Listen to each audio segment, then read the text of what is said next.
Hello everyone, Balkishan here from VFX episodes. In this video I am going to talk about the tool which is very small but very handy and very helpful for few shots. Few days back I saw a person who was doing a shot and he was animating a great tool because there is a light shift in his shot. So I imagine he was doing so. But there is a method by using CurveTool you can do this. So let's start the shot without delay. This is NUKE's CurveTool. By using this tool you can able to match CC according to the light shift or color change as per your plate.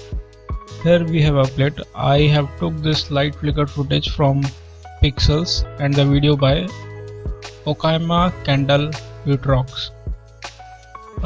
Maybe the pronunciation is not this, but the name is already mentioned in my video. So as you can see in this footage, there is continuous light flickering around the candle, and in production many more times you will get the footage where there is a fire flickering, light shifts, sometimes due to the camera movement, or maybe some scene where light intensity changing ups and down, or many other situation where you will get this. In this type of situation, if you integrating some element or maybe adding clean plate or anything over there, you need to match that CC accordingly. So it is very boring to animate your color correction to the entire shot. For this reason I am going to share CurveTool. It will catch that change in intensity and it will give those color values of every frames. From that, if you can link with your CC, then your work is over. It will match the grid according to the footage. Let me show you one example.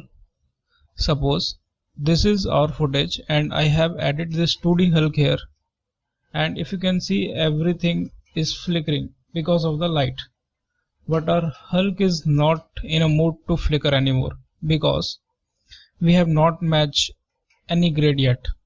So you can see, if I turn on our CurveTool which is linked with this grid, you will see now our Hulk element is also flickering, same like a background light. So let's start this from the beginning. First we will import our footage, then we will check the format which is 920 by 1080, then frame range, then let's buffer the footage. Now this is our Hulk PNG. If you can see, this format and the footage format is different, so we will add reformat here. Now it's same as our footage. Then to reposition it, hit T for transform node and let's adjust it, and then take a merge node, A for our foreground and B for our background. So we have this Hulk with the alpha, so take a pre-merged node and connect here. For this class I already done some basic color correction for this. In upcoming classes we are going to learn in detail color grading. So for now let me connect this. If I play it, as I already show you, it's not flickering. For this we will add tool, that is CurveTool. Also you will get it from read tab bar here on the left side. When you click here, it will show you this box which is region of interest, which you need to place on the desired area from which you want to take a light and the color information. So this is good area for me because I'm getting here some light and some these shadow information. So I think it will work for me. Also I want to tell you, suppose if there is a movement in your footage, then you need to animate this area, right? Suppose this is our start frame, we will add the set key and we will animate it according to the footage. Okay, see, we have average intensity and max luma data, where you will find minimum and maximum luma value. Sometimes it will work good in some shots. For now we are taking average intensity and press go.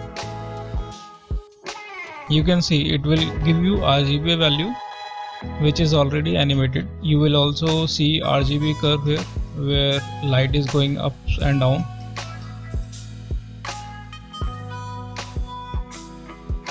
go to the reference frame and take a grid node.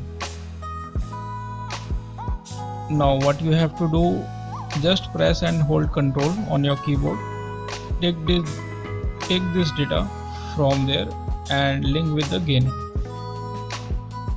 Now you see both values are same, transferred from the curve tool to the grid node. Now you see there is some big changes happened in the elements. You see, to fix this problem, what we'll have to do, we need to add the same value to the white point as a reference. Not a whole animation, but a single value for overall footage. Now if we play this, we can see we will get the same light fluctuation which we have in our footage, so it looks more integrated with the background. So thank you for watching the video. I would suggest you to play around the tools. If you find anything, any question, any suggestion, please feel free to comment below. Also hit the subscribe and the share with your friends. Thank you once again.